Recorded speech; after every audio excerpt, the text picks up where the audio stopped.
Gestão de contratos para o concurso do TSE/TRE Unificado, aula 4. Muita gente me pediu essa aula, nossa. Você já sabe, né? O material de apoio vai estar no link na descrição. Pessoal, durante a gravação aqui desse vídeo, se você, por exemplo, se eu tossir, peço perdão, tá? Quem mora em Goiás sabe que essa época do ano, em agosto, quando eu estou gravando esse vídeo, é muito, muito seco, que a umidade do ar é muito baixa, tá? E falar por muito tempo com essa secura toda da tosse, tá? É pigarro. Lá o pessoal, alguns comentários lá em outro vídeo, o pessoal, uma pessoa só, quer dizer, né? Perguntou se eu fumava, por isso que eu tava com esse pigarro de tosse. Não, pessoal, eu não fumo, tá? Pelo amor de Deus. Isso aí é da umidade do ar. Ficar falando aqui, por isso que eu tô com uma garrafinha aqui do lado. Ficar falando com essa umidade do ar baixa dá naturalmente tosse, tá? Vamos lá.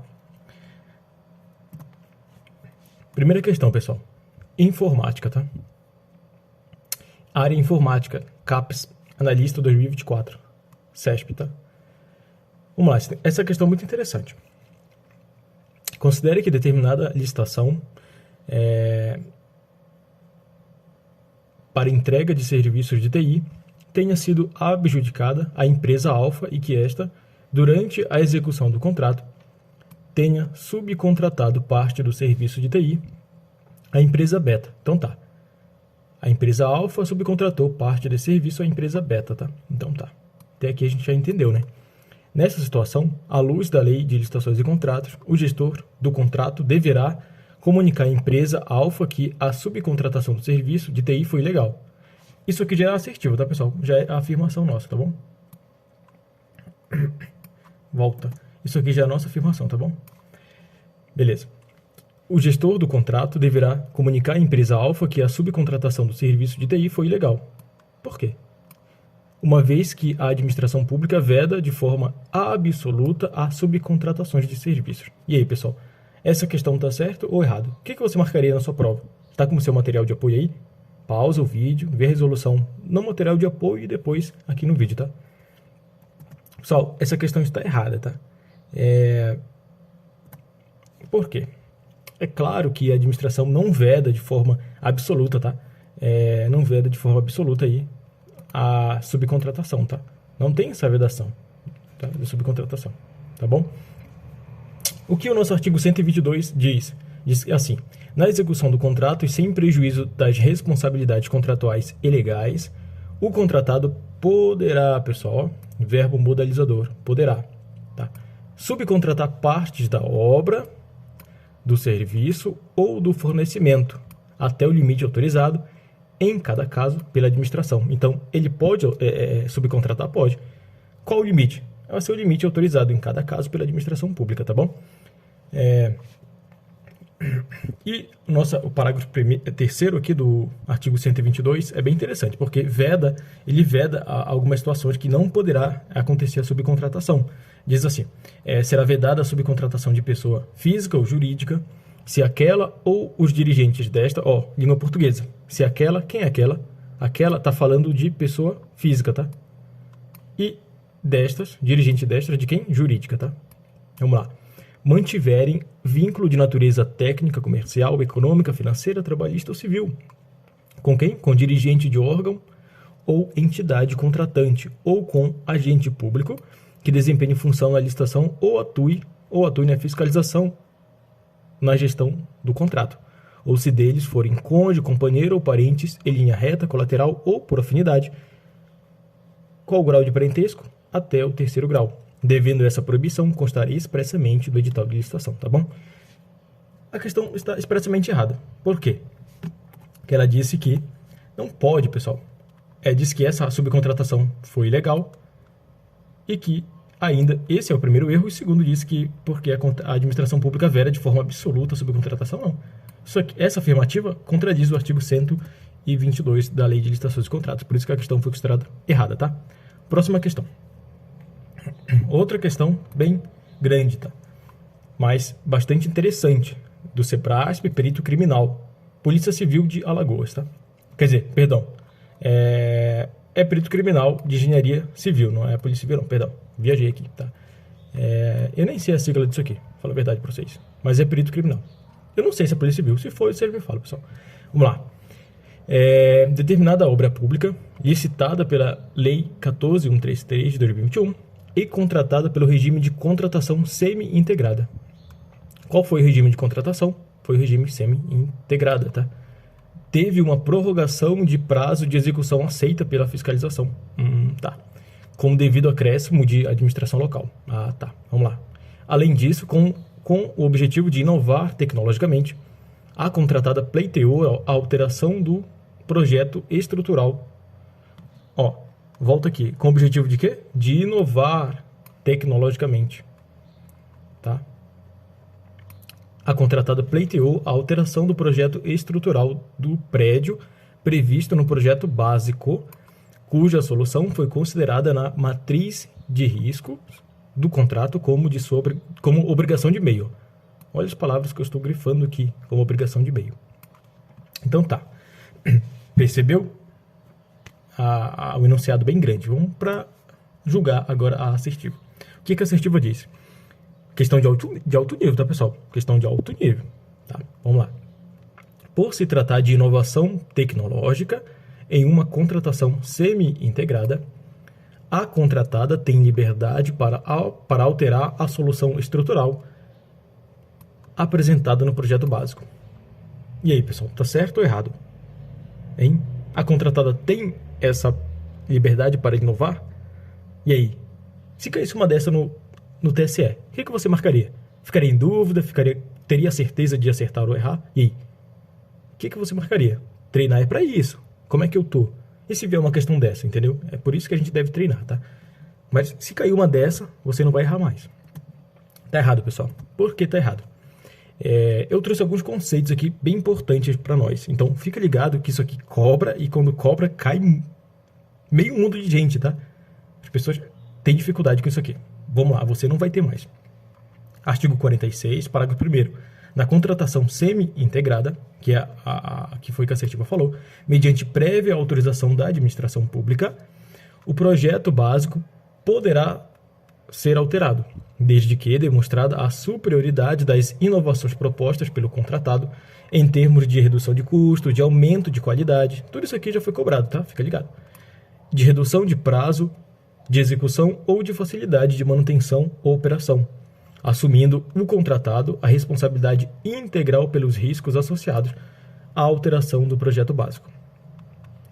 Pessoal, aí eu trouxe aqui também para você o nosso querido artigo 6º, tá? Que traz aqui o conceito de matriz de alocação de riscos. Fica ligado, a gente vai chegar na parte importante agora, tá? Beleza. O que é matriz de alocação de riscos? É uma cláusula contratual definidora de riscos e de responsabilidades entre as partes e caracterizadora do equilíbrio econômico-financeiro inicial do contrato, em termos de ônus financeiros decorrente de eventos supervenientes à contratação, contendo, no mínimo, os seguintes requisitos. Eu não trouxe os requisitos aqui, tá?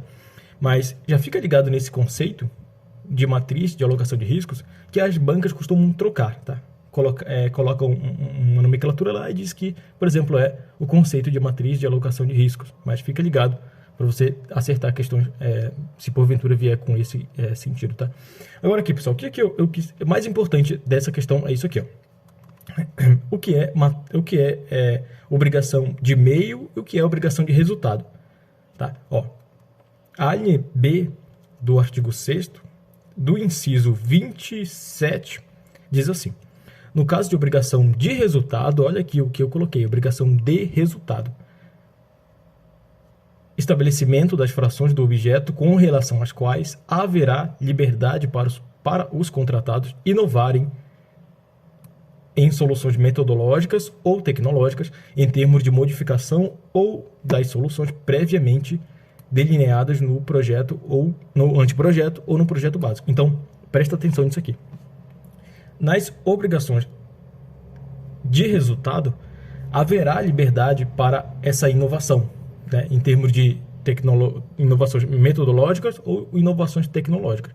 Obrigações de resultado. Ó, quando eu falo presta atenção numa coisa, é porque já caiu muitas vezes. É por isso que eu falo presta atenção. Aí eu falo presta atenção e a galera não presta atenção. Aí cai lá, ela fala, meu Deus, caiu aquilo lá. Porque você não prestou atenção. Então, presta atenção, porque cai. Confia em mim, cai isso aqui, tá? Então, grava isso aqui na tua cabeça. Pega o material, imprime, porque obrigações de resultado, há essa liberdade para inovar, tá? Agora, a linha C, obrigações de meio, não há liberdade para inovar. Ó, no caso de obrigações de meio, estabelecimento preciso das frações do objeto com relação às quais, não, olha o tamanho do não aqui, verdinho, não haverá liberdade para inovar, entendeu? Não há liberdade, então grave isso aqui. Tá? Se você tiver que gravar algo nessa questão, grave isso aqui. Primeiro, obrigação de resultado, há liberdade para inovar, e obrigação de meio, não há liberdade para inovar, tá? Já caiu muita coisa sobre isso, então fica ligado. Com essa ideia aqui, você já consegue matar bastante questões, tá? Vamos para a próxima. Agora, Conselho de Arquitetura e Urbanismo. Sebrasp, 2024, advogado. Vamos lá. No âmbito do processo de licitação, a fase de habilitação, que fase nós estamos a falar? Fase de habilitação. Ela está falando que essa fase de habilitação precede a fase de julgamento. E aí, pessoal? Questão com texto pequeno, aparentemente inocente, né? Mas eu te pergunto, tá certo ou errado essa questão? Pessoal, tá errado e você é proibido, é um crime hediondo você errar uma questão dessa, tá? Eu falo, é um crime hediondo, porque 98% das pessoas vão acertar. E se você errou uma questão dessa, eu quero agora te apresentar a resolução dela para você nunca mais errar, tá? Pessoal, artigo 17 fala assim: o processo de licitação observará as seguintes fases. Ó, essa palavra aqui chave, em sequência, tá? Há uma sequência do 1 até o 7. São 7 fases que são a regra da licitações e contratos, tá? Essas fases aqui em sequência do artigo 17 é o que é a regra, tá? Eu vou falar para vocês como é que funciona a exceção, mas essa é a regra do artigo 17, tá? Então, como é que funciona? Primeira etapa, em sequência, tá? É a primeira etapa, que é a fase preparatória. Depois vem a fase de divulgação do edital de licitação. Depois vem a fase de apresentação de propostas e lances, quando for o caso, tá? E depois vem o julgamento. Depois do julgamento que vem a fase de habilitação. Primeiro julga, depois habilita. Julgou, sanou, habilita ele, tá? E depois que habilitou, tem a fase recursal. Que habilitou ou inabilitou, né? Porque pode habilitar e pode inabilitar, tá? Aí, tanto para habilitação quanto para inabilitação, cabe recurso. E depois, está tudo ok, homologa o concurso, tá? Essas que são as fases da licitação em regra. A questão ficou errada porque ela falou que o julgamento... O que ela falou aqui? Que a habilitação precede o julgamento. O que é preceder? É vir antes. Ela falou que a habilitação... Ela falou que isso aqui... E ela falou que isso aqui precede o julgamento. Quer dizer, vem antes do julgamento. E tá errado. Porque o julgamento vem antes, primeiro julga, depois habilita. Pessoal, esse aqui é a regra, tá? É a sequência em regra. O que pode acontecer? Eu vou apagar aqui esse rascunho aqui e eu vou te falar o que pode acontecer.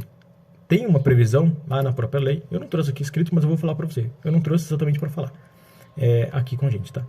Tem uma previsão lá na lei de licitações e contratos que fala que desde que devidamente motivado, tá, pela autoridade competente, essa fase aqui de habilitação, que é a quinta fase, tá? A quinta fase, ela fala que essa fase de habilitação, ela pode vir aqui, ó. Olha a setinha que eu vou puxar. Ela pode vir aqui, ó. Ela pode vir aqui. Bem aqui, ó. Tá vendo? Bem aqui, tá? Ela pode vir aqui. Então ficaria como? Isso aqui é a exceção, tá? A regra é o artigo 17. A exceção é isso aqui que eu tô falando. Aí ela, como seria, então, se fosse aplicado essa exceção? Seria preparatória, divulgação do edital de licitação, aí sim, habilitação, apresentação de propostas e lances, quando for o caso, e julgamento, tá? Isso é a exceção, tá? Isso é a exceção, desde que motivado pela autoridade competente, etc e tal, tá? Isso aqui é a exceção. Mas quando que a banca falou aqui, excepcionalmente, cadê a exceção? Cadê? Ela falou de alguma exceção aqui? Não falou de exceção. E quando ela não fala de exceção, a gente entende que ela está se referindo à regra. É sempre assim. Outra coisa que eu quero falar para vocês. Sempre que uma banca fizer uma afirmação, leve isso como que ela esteja se referindo à regra e não à exceção. Muita gente confunde isso aqui. Eu vejo muita gente confundindo, especialmente em comentários de plataforma de questões. Pessoal confundindo o que é exceção e o que é regra. Gente, quando não fala em exceção, você entende que a banca está falando em regra, tá? Então, a banca aqui não falou em exceção. Então, a gente entende que é a regra. E a regra é que primeiro julga, depois habilita. Então, por isso que a questão ficou errada, tá? Entendeu? Tá comigo até aqui? Próxima questão. No caso de venda de bens imóveis, o licitante que estiver ocupando o imóvel objeto da licitação terá direito de preferência, desde que atendidas todas as regras do edital. E aí, será se nessa alienação de imóveis, o ocupante do imóvel terá direito de preferência? E aí, pessoal, tá certo ou errado? Tá certo, né, pessoal? Artigo 77. Diz assim: para a venda de bens imóveis, será concedido o direito de preferência, ao licitante que, submetendo-se a todas as regras do edital, tá? Ele se submeteu a todas as regras do edital. Comprove a ocupação do imóvel objeto da licitação. Entendeu? O licitante foi lá, submeteu-se a todas as regras do edital, como todo mundo. Aí, e ele comprovou ainda assim que ele ocupa o imóvel objeto da licitação. Aí a administração vai dar para ele direito de preferência, tá? Entendeu aqui? Ele vai se submeter a todas as regras do edital, assim como todos os outros, e ele vai falar, ó, esse imóvel que você está querendo aqui vender, alienar, eu estou ocupando ele. A administração, então tá. Você submeteu a todas as regras da licitação? Sim. Então a gente vai dar para você direito de preferência, tá bom? Então tá ok. Entenderam? É assim. Próxima questão. Isso aqui é uma propaganda, tá? Propaganda. Próxima questão. As disposições da Lei de Licitações e Contratos são aplicáveis, volta para mim, são aplicáveis às empresas públicas. Vamos ler de novo? Voltou, a gente se complicou, né? As disposições da Lei 14.133 de 2021 são aplicáveis às empresas públicas, uma vez que o governo detém parte do capital social destas ou a sua totalidade. E aí, pessoal? Tá certo isso aí? Tá certo mesmo? Certo ou errado? Me diz. De coração, você tem certeza do que você está afirmando? Tá errado, pessoal. Artigo 1º, pessoal. Artigo 1º, parágrafo 1º diz que não são abrangidas, por essa lei as empresas públicas e as sociedades de economia mista, tá? Não são abrangidas pela Lei de Licitações e Contratos, tá bom? Não são abrangidas e pronto, tá? Ressalvado o disposto no artigo 178, que é a parte penal. A parte penal é aplicável às empresas públicas e às sociedades de economia mista. Só essa, tá? Então, em regra, elas não são abrangidas. De forma excepcional, a parte penal, que é o artigo 178, né? Essa lei aqui, então, qual lei que as empresas públicas e as sociedades de economia mista usam para licitar e contratar? Porque elas precisam, né? Sim, elas precisam. Elas usam essa aqui, ó, a Lei 13.303, de 2016. É uma lei mais flexível, tá? Porque elas são, né, exploradoras de atividade econômica, então não dá para elas se submeter nessa formalidade toda que é a Lei 14.133, tá? Tudo bem? Próxima questão.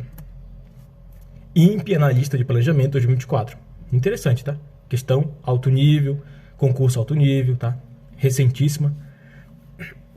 Os servidores, os empregados públicos, tá? Os servidores, os empregados públicos e os agentes de licitação das autarquias integram a primeira linha, ó, palavra-chave. Esse slide hoje está um pouco complicado. A primeira linha de defesa das contratações públicas no âmbito da entidade. O que essa afirmativa diz? Ela diz que tanto os servidores, os empregados públicos e os agentes de licitação das autarquias, porque o INPE é uma autarquia, né, integram a primeira linha de defesa das contratações públicas no âmbito da entidade. E aí, pessoal? Essa galera, os servidores, os empregados públicos e os agentes de licitação integram a primeira linha de defesa das contratações? Tá certo ou errado? Certíssimo, né, pessoal? Vamos fazer uma revisãozinha aqui nas linhas de defesa, tá? Artigo 169. As contratações públicas deverão submeter-se a práticas contínuas e permanentes de gestão de riscos e controle preventivo, inclusive mediante adoção de recursos de tecnologia da informação, e, além de estar subordinadas ao controle social, sujeitar-se-ão às seguintes linhas de defesa. A primeira linha de defesa. Quem fará parte da primeira linha de defesa? Os servidores e empregados públicos, os agentes de licitação e autoridades que atuam na estrutura de governança do órgão ou entidade. Essa é a primeira linha de defesa. Tá? Qual a segunda linha de defesa? Unidades de assessoramento jurídico e de controle interno do próprio órgão da entidade. Não é controle externo. A segunda linha de defesa é controle interno do próprio órgão da entidade. Não vai confundir com controle externo. A terceira, sim, que tem controle externo, que é o Tribunal de Contas, tá? Terceira linha de defesa, integrada pelo órgão central de controle interno e da administração e pelo Tribunal de Contas. Tá? Tribunal de Contas a gente sabe que é controle externo. Tá? Então, terceira linha é o órgão central de controle interno da administração e o Tribunal de Contas, que é o controle externo. Tá? Entendeu? Por isso que a questão ficou correta. Porque falou que agentes públicos, os servidores públicos, né, os empregados públicos e os agentes de licitação das autarquias integram a primeira linha. A gente viu que é verdade. Servidores e empregados públicos e agentes de licitação e autoridades que atuam na estrutura de governança do órgão ou entidade. Fazem parte da primeira linha de defesa, tá? Muito importante esse artigo 69 para você revisar, dar uma lida com carinho, porque cai. Próxima questão. O planejamento das contratações deve estar alinhado ao planejamento estratégico e às leis orçamentárias. Questão mamão com açúcar. É para você não zerar na sua prova. O examinador vai lá, a gente tem que colocar uma questão para ninguém zerar. E para o Everson fazer um vídeo para a galera revisar. Ó, tá certa, né? Artigo 11, pessoal, que fala dos objetivos. Mas a gente não vai falar dos objetivos, a gente vai falar do artigo 11, parágrafo único do artigo 11, tá? Volta, tá? Que fala assim: a administração do órgão ou entidade é responsável pela governança das contratações e deve implementar processos e estruturas, inclusive de gestão de riscos e controles internos. Percebeu que esse parágrafo 1º do artigo 11 tem muita relação lá com o artigo 69 que a gente acabou de ver, né? Para avaliar, direcionar e monitorar os processos licitatórios e os respectivos contratos, com o intuito de alcançar os objetivos estabelecidos no caput deste artigo, que são esses aqui, tá? Promover um ambiente íntegro e confiável, assegurar o alinhamento, ó o que eu sublinhei aqui. Assegurar o alinhamento, volta. Hoje esse slide tá querendo me trollar, tá? Assegurar o alinhamento, ai meu Deus, tá? Não quer mais, tá? Assegurar o alinhamento, volta. Só, deu um BO aqui, mas a gente vai ajeitar isso aqui, tá? Não se preocupa não. Tá? Erro técnico, tá? Vamos lá. Erro técnico. Ó, assegurar o alinhamento das contratações ao planejamento estratégico e às leis orçamentárias. O que a questão falou? Diz que o planejamento das contratações deve estar alinhado ao planejamento estratégico e às leis orçamentárias. É de acordo com o artigo 11, parágrafo único, tá? Que diz que assegurar o alinhamento das contratações ao planejamento estratégico e às leis orçamentárias, tá? Deve, claro, ter essa sinergia, né, pessoal? Eu não vou fazer edição, não, tá? Esse errinho aqui vai ficar no vídeo, eu não vou fazer edição nenhuma, não, tá? Questão correta, tá? Próxima questão. Essa questão é muito interessante. Confia em mim, é muito interessante essa questão. Se cai na prova, eu digo, com experiência, a minha experiência, eu falo que eu pegaria 95% das pessoas, tá? 95%. Vamos lá. O orçamento detalhado do custo global. Ó, primeira coisa, lê com atenção. Lê com atenção, não vai lendo de qualquer forma não e errar a questão. Ó, o orçamento detalhado do custo global da obra é elemento obrigatório na elaboração do projeto básico das contratações integradas de obras. Ah, Everson, eu não sei nem errar isso aqui. Calma, tem que ter calma. O que ele está falando? Vamos encontrar o sujeito aqui. O orçamento detalhado do custo global da obra é elemento obrigatório. Está falando com o orçamento detalhado do custo global da obra, sujeito dentro disso aqui, né? Mas isso aqui é o núcleo do sujeito. É elemento obrigatório na elaboração do projeto básico das contratações integradas de obras. E aí? Certo, errado ou não sei nem errar? E aí? Me fala. Tá errado, né, pessoal? Presta atenção que eu trouxe aqui uma interligação entre os artigos para você ficar ligado, para ver que eu vou mostrar para você por que essa questão está errada. Ó, primeira coisa. Inciso F aqui do nosso artigo, a linha F do nosso artigo 25, que fala sobre o projeto básico. O orçamento detalhado do custo global da obra, fundamentado em quantitativos de serviços e fornecimentos propriamente avaliados, obrigatórios exclusivamente para os regimes de execução previstos nos incisos 1, 2, 3, 4 e 7. Ó, de 4 pulou para 7, né? Então tá. Do artigo 46. Que artigo é esse? Esse aqui, ó.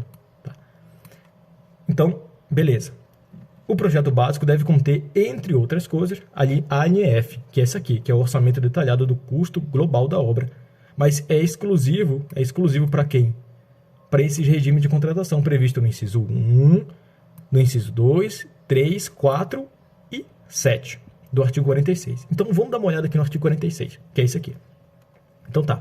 Na execução indireta de obras e serviços de engenharia, são admitidos os seguintes regimes de contratação. Primeiro regime, empreitada por preço unitário.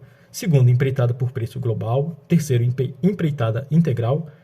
Artigo 4º, contratação por tarefa. Perceba que esse orçamento detalhado é exclusivo para o inciso 1, 2, 3, 4 e 7. Então, são esses aqui, ó, 1, 2, 3, 4 e 7. Por fornecimento e prestação de serviço associado. Ele não falou do inciso 5 e nem do inciso 6. Então, qual inciso, Jefferson? Me fala, qual inciso é esse? Pelo amor de Deus, essa caneta aqui. Apaga isso aqui primeiro. Tá. Borrachinha aqui rapidinho, pessoal. Vou apagar isso aqui. Hoje esse meu slide parece que está com probleminha. Tá? Mas não liga para isso não. O importante é a gente estar aqui na luta. Ó, o inciso 5 e o 7 fala da contratação integrada e da contratação semi-integrada. Tá? Que não é citado aqui. Porque aqui não falou do inciso 5 e 7. Aliás, não falou do inciso 5 e 6, que são esses aqui. Não falou. Então, não é exclusivo para ele. Então, o orçamento detalhado do custo global da obra não precisa vir na contratação integrada e semi-integrada. Entendeu isso aí?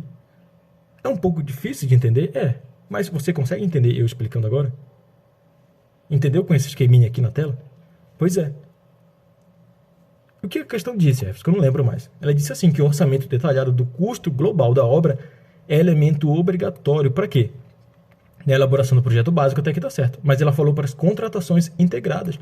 E aqui a gente vê que não fala da contratação integrada. E nem que é essa aqui. Tá? Que é essa aqui. E nem da semi-integrada. Porque ele não, o legislador não especificou, não deixou obrigatório o orçamento global do custo da obra para esses regimes. Qual? Contratação integrada. O que é contratação integrada? É quando o contratado é responsável por elaborar tanto o projeto executivo quanto o projeto básico. Na contratação semi-integrada, ele é responsável apenas por elaborar o projeto básico. Apenas o projeto executivo. Tá? Volta. Na contratação integrada, ele é obrigado, o contratado, a elaborar tanto o projeto básico quanto o projeto executivo. Já na semi-integrada, ele é obrigado a elaborar apenas o projeto executivo. Tudo bem? Então, por isso que ficou errada a questão. Porque ela falou que é elemento obrigatório, o custo global, o orçamento detalhado do custo global da obra é elemento obrigatório para quê? Para contratação integrada. E a gente viu que não. Essa é a exceção desse orçamento detalhado do custo global da obra. Essa é uma das exceções, porque são duas. Contratação integrada e contratação semi-integrada. Percebeu porque eu falei que a questão é difícil? Pegaria quanto? 95% da galera? Pegaria, mas você não vai pegar mais você, tá? próxima questão. Estamos chegando ao final. O projeto básico, como primeira etapa de planejamento, deve anteceder o estudo técnico preliminar. E aí, pessoal, certo, errado, ou não sei nem errar, como é que tá? Pessoal, tá errado, tá? Por que tá errado? Pessoal, entenda uma coisa. Qual é a ordem aqui, digamos, hierárquica entre esses projetos? Primeiro é o projeto técnico preliminar. Olha essa nomenclatura. Preliminar. É o estudo técnico preliminar. Então, você me diz o que é o estudo técnico preliminar? Inciso 10, artigo 6º. Documento constitutivo da primeira etapa de planejamento. É um documento constitutivo da primeira etapa de quê? Do planejamento. Olha o planejamento aqui. De uma contratação, que caracteriza o interesse público envolvido e a sua melhor solução, e dá base ao anteprojeto, ao termo de referência e ao projeto básico. Dá base, quer dizer, depois dele que vem o anteprojeto, depois dele que vem o termo de referência, depois dele que vem o projeto básico. E o que a questão falou, Everson? Ela falou que o projeto básico é a primeira etapa, né? Como primeira etapa de planejamento, deve anteceder. O que é anteceder, Everson? É vir antes. Deve anteceder o estudo técnico preliminar. A gente viu que não. É o estudo técnico preliminar que dá base ao projeto básico, e não o contrário. Então a questão ficou errada por isso, tá? Pessoal, é isso. Meia horinha aqui de brincadeira com vocês, tá? O material de apoio está no link na descrição. Tamo junto, fica com Deus e falou!